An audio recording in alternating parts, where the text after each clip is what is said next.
వివాదాల్లో నటి బీజేపీ నేత మాధవీలత ఉన్నారు. మాధవీలతపై ఎఫ్ఐఆర్ నమోదు చేశారు పోలీసులు.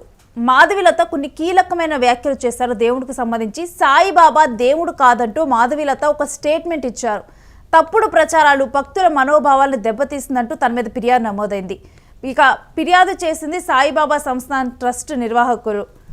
ఇప్పుడు ఏంటంటే దీని తర్వాత మనం గతంలో కూడా కొన్నిసార్లు కూడా సోషల్ మీడియాలో కొన్ని వస్తూ ఉంటాయి. సాయిబాబా దేవుడు అని కొంతమంది, దేవుడు కాదని కొంతమంది, సాయిబాబా ఒక సాధువు మాత్రమే అని చెప్పి మరికొంతమంది అలా అంటారు. మాధవీలత కూడా సేమ్ అలాంటి స్టేట్మెంటే ఇచ్చారు ఒకసారి. అయితే ఇప్పుడు సాయిబాబా దేవుడా కాదా అని చెప్పి అసలు దీని మీద ఒక డిబేటే నడుస్తూ ఉంది. మరి ఏంటి ఇప్పుడు మాధవీలత అన్న వ్యాఖ్యలకు ఉన్నటువంటి వ్యాఖ్యలు ఏ విధంగా చూడాలి అనే అంశాన్ని కూడా ఆధ్యాత్మికవేత్త బాలచందర్ శర్మ గారు ఇప్పుడు మనతో పాటు జూమ్లో పాల్గొంటున్నారు. వారితో మాట్లాడి తెలుసుకుందాం. నమస్కారం బాలచందర్ శర్మ గారు. నటి మాధవీలత తను బీజేపీలో కూడా ఉన్నారు. ఆమె సాయిబాబా దేవుడు కాదు అంటూ కూడా సోషల్ మీడియా వేదికగా కూడా తను మాట్లాడారు. అసలు ఈ అంశాన్ని ఏ విధంగా చూడాలి ఇప్పుడు సాయిబాబా వారు దేవుడా కాదా అనేటువంటి దానికంటే కూడా ఆమె ఒక కన్క్లూజన్కి వచ్చింది చూస్తారు, అది తప్పు. అంటే ఇప్పుడు ఎక్కడన్నా ఇప్పుడు ఫస్ట్ ఆఫ్ ఆల్ ఈ క్వశ్చన్ తను అడగడము, ఈ డిబేట్ కి కారణం కావడం అన్ని పక్కకు పెడదామమ్మా. మీరు ఎప్పుడు బాబా టెంపుల్ అంటే ఇంకెవరన్నా వెళ్ళినా అక్కడెక్కడన్నా నేను అందరిని అడిగేది ఒకటే ఒక క్వశ్చన్, ఎక్కడన్నా మీకు ముస్లిం రాగానే ఒక చిన్న ఏదన్నా ఒక మ్యాట్ వేసి నమాజ్ చేయించడం చూసారా? లేదు. ఎక్కడన్నా బైబుల్ గాని ఖురాన్ లో ఉన్నటువంటి విషయాలను అక్కడ ప్రస్తావన చేశారా? లేదు. సో ఫస్ట్ ఆఫ్ ఆల్ ఏంటంటే బాబా వారి యొక్క దేవాలయంలో జరిగేటువంటి పూజాది కైంకర్య సేవలు ఏవైతే ఉన్నాయో అవన్నీ కూడా హైందవ ధర్మంలో ఉన్నటువంటివే, అవునా కదా? సో ఇప్పుడు హిందూ ధర్మంలో ఉండేటువంటి తనకు అభిషేకం చేసేటప్పుడు బాబా వారికి పురుష సూక్తంతో చేస్తారు అభిషేకం. ఇంకోటి ఎవరిని కూడా బొట్టు పెట్టుకోకూడదు అని బాబా వారు చెప్పలేదు. ప్రతి ఒక్కరు నిత్యం బొట్టు ధరించాలి, విభూతి ధరించాలి అని చెప్పారు.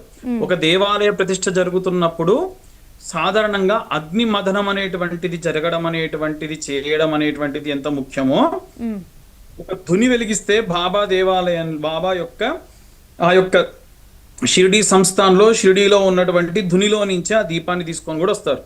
సో ఇంత ప్రతిష్టాత్మకంగా చేసేటువంటివి. ఇంకోటి నేళ్ల నుంచి లేదు, బాబా వారి యొక్క దేవాలయాల్లో భోజనాలు పెడితే తింటాం, ఆయన పేరు పెట్టుకొని మనం ముందు అసలు పెన్ను కొనగానే ఫస్ట్ అందరు రాసేది ఏంటమ్మా, చాలా వరకు ఒక 90s జనరేషన్ కిడ్స్ అందరూ చూస్తే ఓం సాయిరామ్ అని రాయడం అనేటువంటిది సర్వసాధారణం అయిపోయినటువంటి విషయం. అప్పుడు అవన్నీ కూడా చేస్తారు. వారి యొక్క దేవాలయాలకు వెళ్తే భోజనాలు చేస్తారు. వారు ఏవైనా సేవకు సంబంధించినటువంటివి వైద్య సేవలు, విద్యా సేవలు జరిగితే అవన్నీ స్వీకరిస్తాము. ఈ రోజు మాత్రం బాబా అనేటువంటిది వచ్చేసరికి అతను ఒక మహమ్మదీయుడు, అతను ఒక ఫకీరు, అతను ఒక అఫ్ఘాన్. అవును. అండ్ శర్మ గారు, ఇప్పుడు హిందూ దేవుళ్ళు ఏ దేవుడు చుట్టూ కూడా లేని డిబేట్ ఒక సాయిబాబా చుట్టూనే ఎందుకు తిరుగుతూ ఉంటుంది అసలు? దానికి కారణం మనమే అమ్మా. అసలు బాబా వారిదిగా తప్పు. బాబాని దేవుడు అని చెప్పి కొలిచినటువంటి జనాలందరిది తప్పు. ఎందుకంటే ఒక్కసారి మీరు బాబా వారి యొక్క సినిమాలు చూడండి, బాబా వారి యొక్క సచ్చరిత్ర చదవండి. అందులో క్లియర్ గా ఆయన మెన్షన్ చేసింది ఏమిటి అనంటే, ఇక్కడ నేను కృష్ణాలయం మాత్రమే కట్టాలనుకుంటున్నాను. ఎక్కడైతే కృష్ణుడి ప్రతిష్ఠ చేయాలని ఆయన సంకల్పించారో అక్కడ ఆయన సమాధి భక్తులు కట్టారు. ఆయన సమాధికి ఆయనే గుడి కట్టుకుంటాడమ్మా. గుడి మొత్తం పూర్తయిన తర్వాతకి ఆయన మరణించడము, ఆ శరీరాన్ని విడిచిపెట్టడము, తర్వాత అక్కడే ఆయనను చేయడం జరుగుతుంది. ఇప్పుడు శవాన్ని కొలుస్తున్నారు అనేటువంటి వాళ్ళందరికి సమాధానం ఏంటంటే, మరి పరమశివుడు ఎక్కడ ఉంటాడు? శ్మశానంలోనే ఉంటాడు. శివుడిని కొలవట్లేదా? మనందరం చేసేటువంటి గొప్ప గొప్ప తప్పులు ఏంటంటే, బాబా వారిని పూజనీయంగా చూడడం తప్పు కాదు, ఆయన పాదాల దగ్గర శివలింగం పెట్టడం తప్పు. బాబా వారికి అభిషేకం చేయడం తప్పు కాదు, ఆయన పాదాల దగ్గర దత్తాత్రేయ స్వామి యొక్క విగ్రహాన్ని ప్రతిష్ఠించడం తప్పు. ఒకరి పాదాల దగ్గర మనం ప్రతిష్ఠించడం ఏంటమ్మా, ఎంత దైన్యం కాకపోతే ఏమన్నా ఉందా? కాబట్టి మనందరం చేసినటువంటి తప్పులు ఉన్నాయి. 100 out of 100%. ఎక్కడా కూడా బాబా వారు నేను దేవుణ్ణి అని చెప్పలేదు. ఉదాహరణకు చెప్తున్నానమ్మా, Okay. ఇప్పుడు మా గురు ఇప్పుడు నా స్నేహితుడు ఉన్నాడు. నా స్నేహితుడు ఒక రెడ్డి అనుకుందాం. ఆయన ఏమంటాడు, మా నాన్న నాకు దేవుడురా అని అంటాడు. అనగానే నేను వెళ్ళిపోయి ఆయన దేవుడు ఎట్లా, మీ నాన్న మందు తాగుతాడు అని అంటే వాడు చెప్పు తీసుకు కొడతాడు, అవునా కాదా? అవును. మా నాన్న నాకు దేవుడు రా భయ్, నీకు కాకపోతే కాకపోయింది అంటాడా అనడా? ఉమ్, కాబట్టి ఇక్కడ బాబా వారి యొక్క మహిమలని తరించినటువంటి వారికి ఆయన దేవుడి యొక్క స్వరూపంగా భావిస్తారు. కానీ ఎప్పుడు కూడా బాబా వారు దేవుడికి సమానం కాదు. ఆయన గురు స్వరూపము, ఆయన దేవుడిగా భావిస్తాం. ఇప్పుడు చనిపోయినటువంటి తల్లిదండ్రులు ఉంటారమ్మా, తల్లిదండ్రులు ఏమంటారు, పితృదేవతలు అని అంటారు, అవునా కదా? అవును. ఇప్పుడు పితృదేవతలు అంటారు ఏంటి, మీ అమ్మ నాన్న దేవుళ్ళు అంటే, అవును మా అమ్మ నాన్న దేవుళ్ళు. ఉమ్, సో నా యొక్క వ్యక్తిగతంగా నేను ఒకరిని, మా గురువు నాకు దేవుడు, మా అమ్మ నాన్న నాకు దేవుడు. ఇప్పుడు ఉదాహరణకు మీరే ఉన్నారమ్మా, నన్ను ఎంతెందుకు నేనే ఉన్నా. నేను కోవిడ్ టైంలో నాకు కోవిడ్ వచ్చి తగ్గిపోయిన తర్వాతకి బ్లడ్ ప్లాస్మా అనేటువంటిది కావాలి తగ్గినటువంటి వాళ్ళది, ఓ పాజిటివ్ అంటే నేను ఇచ్చా. తీరా అక్కడికి వెళ్తే వాళ్ళు ఒక మొహమ్మదీయ కుటుంబీకులు, వీళ్ళు ముస్లిమ్స్ నేను ఇవ్వకూడదు అని చెప్పేసి లేదు, ఇచ్చా. ఎందుకు? హైందవ ధర్మం చెప్పింది ఏమిటంటే పరబ్రహ్మ స్వరూపం, ఈ ప్రపంచం అంతా కూడా నివిడీకృతమై ఉంటుంది. పరబ్రహ్మం ఈశ్వరుడు సర్వవ్యాపకుడు. కాబట్టి వారికి నేను ఇచ్చా. వాళ్ళ కుటుంబం మొత్తం నాకు పాదాలపై పడి మీరే మాకు ఈ క్షణం అల్లా అని చెప్పాను. ఇప్పుడు నేను అల్లాని అయిపోయాను మరి. సో ఇది మనం ఎవరినైనా దేవుడిగా భావన చేయడం అనేటువంటిది వారి వ్యక్తిగతం.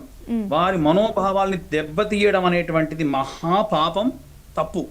ఇప్పుడు ఆ సాయిబాబా వారిని పట్టుకొని వాడు వీడు అని, అఫ్ఘన్ అని, అఖండ భారతావని ఉన్నప్పటి సంగతి గురించి చెప్పారమ్మా. ఆయన 1800 చిల్లర సంవత్సరంలో ఆయన జన్మించింది. అప్పుడు భారతదేశం ఎంత విస్తీర్ణమై ఉంది. అంతటి భారతదేశం విస్తీర్ణమైనటువంటి భారతదేశంలో ఇప్పుడు ఒక క్రిస్టియన్ వచ్చి నీ హైందవ మతం గొప్పది అని చెబితే వాడిని తిట్టాలా పొగడాలా? ఒక మొహమ్మదీయుడు వచ్చి మన యొక్క హైందవ ధర్మం గొప్పది అంటే తిట్టాలా పొగడాలా? నేనైతే పొగడతా. ఎందుకంటే ఇతర మతస్థుడు వచ్చి మన ధర్మాన్ని గొప్ప అంటున్నాడు కాబట్టి మన ధర్మం గొప్ప. బాబా వారు వచ్చి ఏం చెప్పారు, హైందవ ధర్మం గొప్పది. పురుష సూక్తం చదవండి, మనకు ఆయన యొక్క హారతుల్లో ఉంటది, కాయేన వాచ మనసేంద్రియేవ బుద్ధ్యాత్మనావా ప్రకృతి స్వభావ కరుణీయక్ష సకలం పరస్మై నారాయణాయేతి సమర్పయామి. ఆ నారాయణుడికి సమర్పయం చేయండి అంతా కూడా. అచ్యుతం కేశవం రామనారాయణం కృష్ణ దామోదరం వాసుదేవం హరే. బుద్ధి లేకుంటే ఆ మాధవీలత గారిని వెళ్ళి ఒకసారి ఆ యొక్క హారతి ఒకసారి వినమని చెప్పండి. దేవుడు ఇచ్చినటువంటి చెవులున్నాయిగా. నేను ఆ పాప ఆమెను కూడా ఏమి విమర్శించట్లేదు, కానీ అలా ఈశ్వరుడు నోరిచ్చాడు కదా అని చెప్పి మాట్లాడడం తప్పు. ఎవరి మనోభావాల్ని దెబ్బతీయొద్దు. ఆయన దేవుడు కాదు, కాకపోనివ్వండి. నువ్వు కొలిస్తే కొలువు, లేకపోతే లేదు. నీకు ఏ అధికారం ఉంది?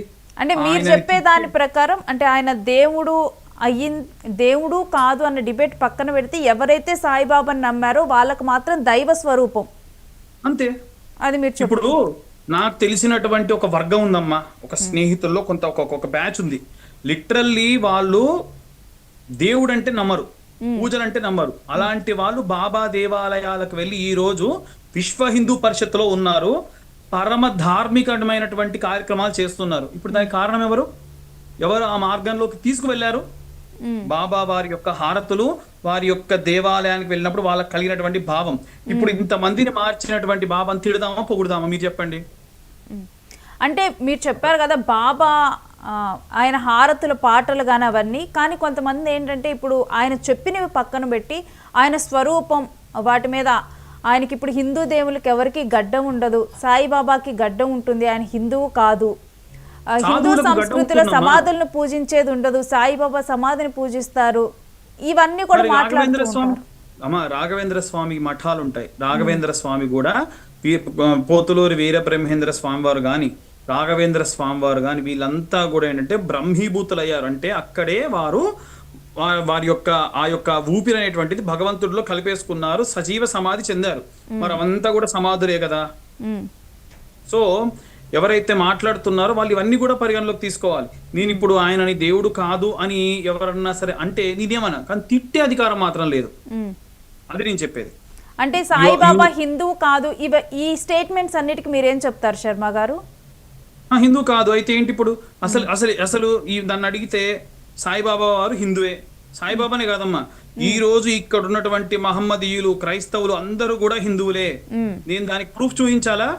6,000 8,000 సంవత్సరాల క్రితము మన యొక్క గుజరాత్ లో ఉన్నటువంటి సముద్ర గర్భంలో ఉన్నటువంటి ద్వారకలో ఉన్నటువంటి రాళ్ళు, అక్కడ ఉన్నటువంటి రాజ్యానికి సంబంధించినటువంటివన్నీ కూడా బయటికి తీసుకొచ్చి కార్బన్ డేటింగ్ చేస్తే 8,000 సంవత్సరాలకు ముందు ఉన్నటువంటివి అని చెప్పారు.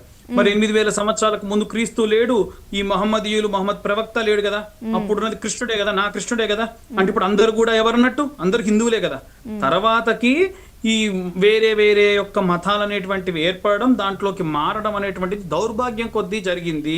నువ్వు మతం మారకపోతే మిమ్మల్ని చంపేస్తాం, మతం మారకపోతే బలవంతంగా సుంతీలు చేస్తాం, మతం మారకపోతే శిలువలు వేస్తాం అని బలవంతంగా మార్పించినటువంటి దౌర్భాగ్య స్థితిలో ఈ మతాలు ఏర్పడ్డాయి. సో దాన్ని కూడా ఏమనట్లేదు. కానీ నన్ను అడిగితే అందరూ హిందువులు. ఇదే బాబా వారు కూడా కనుక్కున్నారు. ఏమని? అందరం హిందువులమే, అంతా పరబ్రహ్మ స్వరూపమే. కాబట్టి చాలా మంది అన్నారు, బాబా మరి మీరు ఇంతగా చెబుతున్నారు కదా, సబ్కా మాలిక్ ఏక్ హై అన్నారు కదా, అందరికీ కూడా యజమాని ఒకడే అని చెప్తున్నారు కదా, ఈ యొక్క మసీదులోనే ఎందుకు ఉండాలి అని అంటే, అప్పట్లో మహమ్మదీయులకు హిందువులకు విపరీతమైన గొడవలు జరుగుతూ ఉన్నాయి. ఇది జరగకూడదు, మనం అందరం ఒకే తాటిపై నడవాలి, మనం అందరం కూడా భగవత్ స్వరూపాన్ని ఆరాధించాలి అనేటువంటి భావంతో ఆయన చెప్పడం జరిగింది. ఇప్పుడు ఎక్కడ తప్పే ఉంది? ఇప్పుడు దీన్ని రంధ్రాన్వేషణ చేసి భూతద్దంలో పెట్టి చూసి, ఆయనకు గడ్డం ఉంది, ఆయన యొక్క కఫ్నీ ఉంది, ఏక వస్త్రం ధరించేది సాధువులే. ఎక్కడన్నా మీరు అందరు అంటున్నారు కదమ్మా, ఎవరన్నా ముస్లింలు అలా తలపాగా పెట్టుకొని అలా చిరిగినటువంటి ఆ ఏక వస్త్రం ధరించినటువంటి ఒక మహమ్మదీయుని చూపించండి పోని. అదే ఒకే వస్త్రం ధరించినటువంటి సాధువుని నేను 100 మందిని చూపించాలా? కాబట్టి ఆయన పూర్తిగా సన్యాసము, సర్వం న్యాస సన్యాస అంటే అన్నీ తెగించిన వాడు. మరి ఇంతటి బాబా ఉన్నారు కదా, ఆయనకి ఇప్పుడే ఇంతటి బ్రహ్మరథం పడుతున్నారు కదా జనాలు. అప్పట్లో కావాలి అని అంటే 100,000 1,000 కోట్లు రావా? ఆయన మంచిగా స్వర్ణాలయాలు కట్టించుకునేటువంటి స్తోమత లేదా? ఆయన నడిచేటువంటి స్థితి లేదా? ఏమిటది? ఆ అన్న మాటలలో లక్ష్మీబాయితో యుద్ధం చేసినప్పుడు బ్రిటిష్ వారట బాబాని తీసుకుని ఈమె వెళ్ళి చూసిందా? ఆ యుద్ధం జరుగుతున్నప్పుడు టైం ట్రావెలింగ్ చేసిందా? ప్రూఫ్ ఏంటి? సో ఇదంతా ఏంటంటే, సరే ఒకవేళ అలాంటివి ఏమైనా జరిగినా ఆ యొక్క కారణాలు ఏంటి, అప్పటి పరిస్థితి ఏమిటి? ఇంకోటి ఏంటంటే, భగవంతుడిగా మనం ఇప్పుడు ఎక్కడ కూడా ఆయన నేను దేవుడిని అని కంక్లూడ్ చేసుకోలేదు.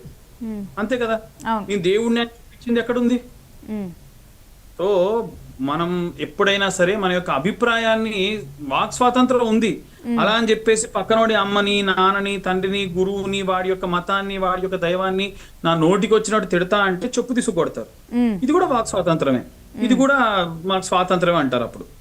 Right. Thank you Balachandra Sharma గారు. దీని మీద చాలా క్లియర్గా కూడా మీ అభిప్రాయాన్ని తెలియజేశారు. మరొకవైపు చాలామంది కూడా సాయిబాబాని నమ్మే వాళ్ళు కూడా అనేక మంది కూడా మనోభావాలు దెబ్బతిన్నాయి. మరి హిందువులకు కూడా కొంతమందికి అయితే నార్మల్గా ఉన్న వాళ్ళకి కూడా సాయిబాబా దేవుడా కాదా అని చెప్పి కూడా ఒక డౌట్ వచ్చింది. మీతో ఈ జూమ్లో మీరు చెప్పిన సమాధానాలతో కూడా చాలా మందికి అయితే క్లారిటీ వచ్చిందని అనుకోవాలి. సో సాయిబాబా సంస్థాన్ ట్రస్ట్ నిర్వాహకులైతే మాధవీలత చేసిన వ్యాఖ్యల మీద సాయిబాబా దేవుడు కాదు అంటూ కూడా మాధవీలత మాట్లాడారు. ఆ వ్యాఖ్యల మీద కంప్లైంట్ చేయడం జరిగింది. అయితే అదే అంశం గురించి ఇప్పుడు యూటీవీలో మనం బాలచంద్ర శర్మ గారితో, ప్రముఖ ఆధ్యాత్మికవేత్త బాలచంద్ర శర్మ గారితో మాట్లాడినప్పుడు కూడా క్లియర్గా ఆయన చెప్తుంది అయితే ఒక్కటే, ఇప్పుడు సాయిబాబా ఒక గురు స్వరూపంగా కూడా అందరూ కొలుస్తూ ఉంటారు. ఆయన అన్నిటినీ కూడా త్యజించి ఒక సన్యాసిలాగా మారిపోయి ఆయన ఇప్పుడు కనుక చూసుకుంటే ఆయన ఎవరైతే నమ్ముతారో వాళ్ళకి ఆయన దేవుడు స్వరూపం, దైవ స్వరూపం. అలాంటిది ఒకళ్ళు నమ్మే దేవుణ్ణి ఈ విధంగా కూడా మాట్లాడి వాళ్ళ మనోభావాల్ని దెబ్బతీయటం అయితే కరెక్ట్ కాదు అంటూ కూడా చెప్తూ ఉన్నారు.